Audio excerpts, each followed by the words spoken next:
ఈ ఉదయమున నీవు ఎవ్వరినీ కలుసుకొనక ముందు ప్రభువును కలుసుకో. నీవు ఎవ్వరినీ చూడకముందు ప్రభువును చూడు.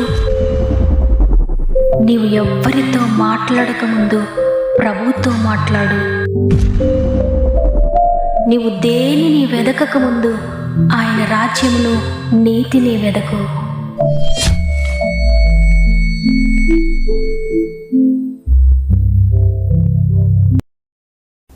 Praise the lord. ఈ ఉదయకాలమున గాడ్ ఫస్ట్ అనే వాగ్దాన కార్యక్రమానికి హృదయపూర్వకంగా మిమ్మల్ని అందరినీ మరొకసారి ప్రేమతో ఆహ్వానిస్తూ ప్రభునామంలో నా యొక్క ప్రత్యేకమైన శుభములు మీ అందరికీ తెలియజేస్తున్నాను. మరి ఒక దినాన్ని ఈ విధంగా మిమ్మల్ని అందరినీ కలుసుకోవడానికి, దేవుని మాటల మీద పంచుకోవడానికి దేవుడు నాకు ఇచ్చిన అవకాశం బట్టి దేవుని స్తుతిస్తున్నాను. నేను మాట్లాడగలుగుతున్నానంటే కేవలం దేవుని కృప. మీరంతా వినగలుగుతున్నారంటే కేవలము దేవుని కృప మాత్రమే. ఈ యొక్క గొప్ప అవకాశం అనేక మందికి లేదు. దేవుడు మనకి ఇంకా పొడిగిస్తూ ఉన్నాడు, దినాలను ఆరోగ్యాన్ని పొడిగిస్తూ ఉన్నాడు, ఇంకా మనకు అవకాశాలు ఇస్తూ ఉన్నాడు దేవుడు. అంటే ఇంకా మనం ఆయన దృష్టిలో ఉన్నాం కాబట్టి ఈరోజు నిరుత్సాహపడకండి. ఆయన దృష్టిలో మీరున్నారు. మిమ్మల్ని చూచుచున్న దేవుడు మీ ప్రతి కార్యమును సఫలం చేయబోతున్నాడు. ధైర్యం తెచ్చుకోండి. మరి ముఖ్యంగా మీలో ఎవరికి ప్రార్థన అవసరతలు ఉన్నా కామెంట్స్ రూపంలో తెలియచేయండి. మీ అందరి కొరకు ప్రార్థిస్తున్నాము. ఈ మాటలు వింటున్న మీరు కూడా మీకు అనుకూలమైతే కామెంట్స్ అన్ని చదవండి. ఎందుకంటే అందరి కొరకు మనం వాక్యం చివరిలో ప్రార్థన చేద్దాం. ప్రార్థన మాత్రమే మన జీవితాలను మారుస్తుంది. కాబట్టి ప్రార్థనలో ఏకీభవించండి. దేవుని శక్తిని పొందుకోండి. ఆయన కార్యములను రుచి చూడండి. దేవునికి మహిమ కలుగును గాక. ఈరోజు దేవుడు మనకు అనుగ్రహిస్తున్న మాట 57వ కీర్తన 2వ వచనము. మహోన్నతుడైన దేవునికి, నా కార్యము సఫలము చేయు దేవునికి నేను మొరపెట్టుచున్నాను. ఆమేన్. దావీదు మహారాజు భయంకరంగా సౌలు చేత తరుముబడుతూ ఉన్నాడు. సౌలు అతని అనుచరులు దావీదును తరుముతూ ఉన్నప్పుడు భయంకరమైన మరణ పాశములు చుట్టుకున్నట్లుగా, మరణపు అంచుల్లో ఉన్నట్లుగా మరణ భయముతో సౌలు దగ్గర నుండి పారిపోయినప్పుడు దావీదు రచించిన కీర్తన ఇది. సౌలు మహారాజు చాలా బలవంతుడు. తన సైన్యముతో కూడి దావీదుని లోకంలో ఉండకుండా చేయాలని, దావీదును చంపాలని కక్ష కట్టి తరుముతూ ఉంటే దావీదు మాత్రం ఎంతో ప్రశాంతంగా దేవునికి మొరపెడుతున్నాడు. దేవా, నేను నీ శరణుజొచ్చి ఉన్నాను. ఈ ఆపదలు తొలగిపో వరకు నేను నీ రెక్కల నీడను శరణుజొచ్చి ఉన్నాను. మహోన్నతుడైన దేవునికి, నా కార్యము సఫలము చేయ దేవునికి నేను మొరపెట్టుచున్నానని దేవునికి మొరపెడుతున్నాడు. మొరపెట్టడం అంటే తన శక్తినంతా కూడగట్టుకుని దేవునికి ప్రార్థిస్తున్నాడు. తన స్వరం ఎంతైతే ఉందో అంత స్వరంతో దేవుని సందులో ఏడుస్తున్నాడు. తన ఆపదను గూర్చి, తన సమస్యను గూర్చి, తన మరణకరమైన పరిస్థితులను గూర్చి మనుషులు ఎవరి దగ్గర ఏడవలేదు. దేవుని సందులో ఏడుస్తున్నాడు, గోజాడుతున్నాడు, మొరపెడుతున్నాడు.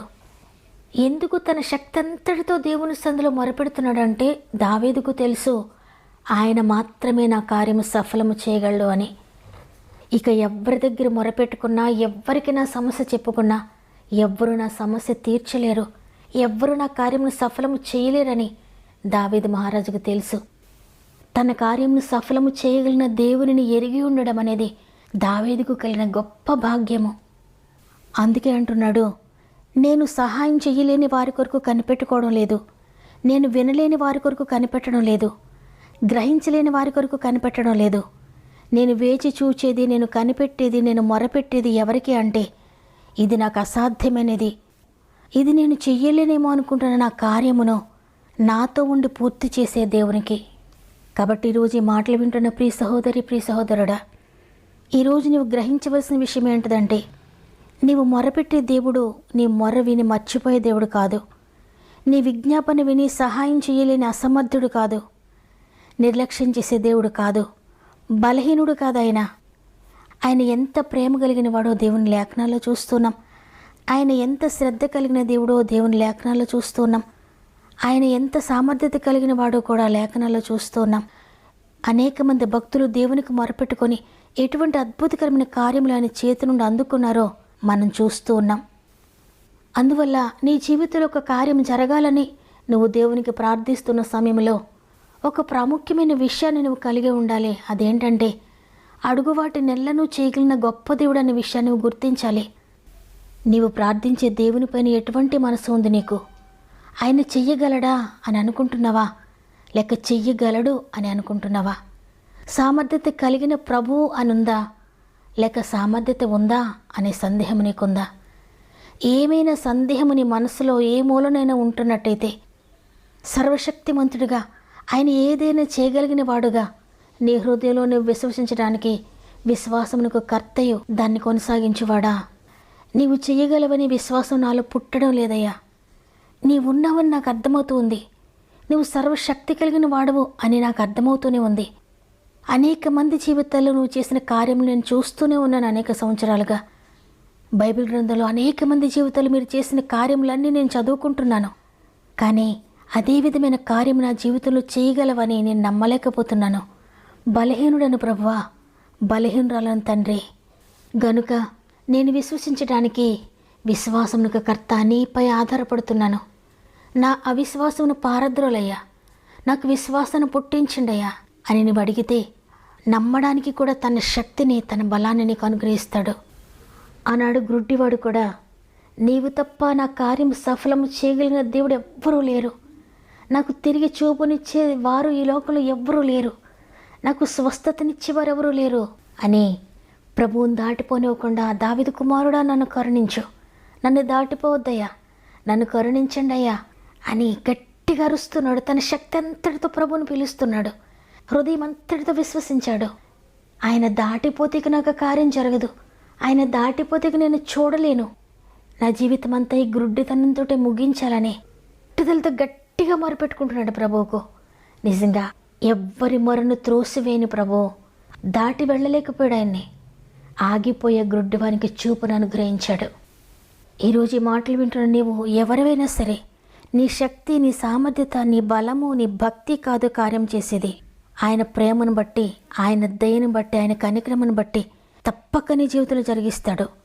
కనుక నన్ను బట్టి కాదు, నా నీతి క్రియలను బట్టి కాదు, నా ప్రార్థనా శక్తిని బట్టి కాదయ్యా, నా యోగ్యతను బట్టి ఎంత మాత్రం కాదయ్యా, కృపను బట్టి నా కార్యం సఫలం చేస్తున్నావయ్యా అని నువ్వు మొరపెడితే అద్భుతాలు చేయబోతున్నాడు నీ జీవితంలో.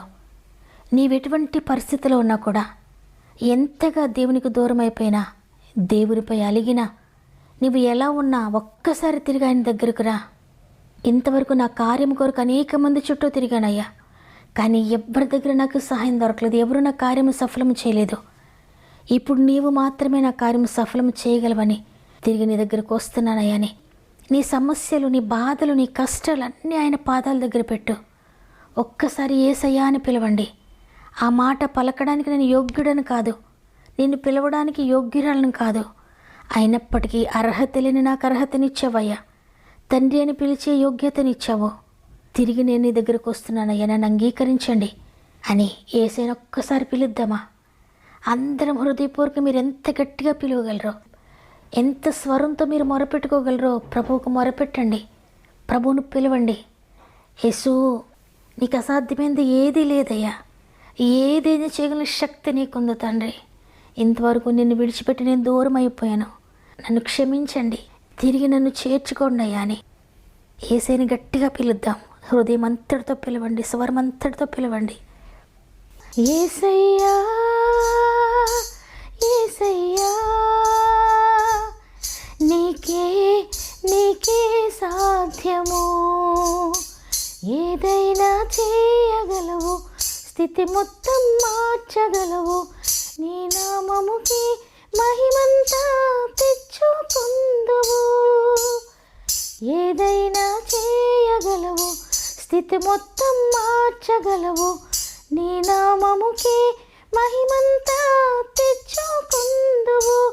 యేసయ్యా, యేసయ్యా, నీకే నీకే సాధ్యము. యేసయ్యా,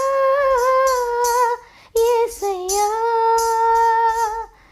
నీకే నీకే సాధ్యము.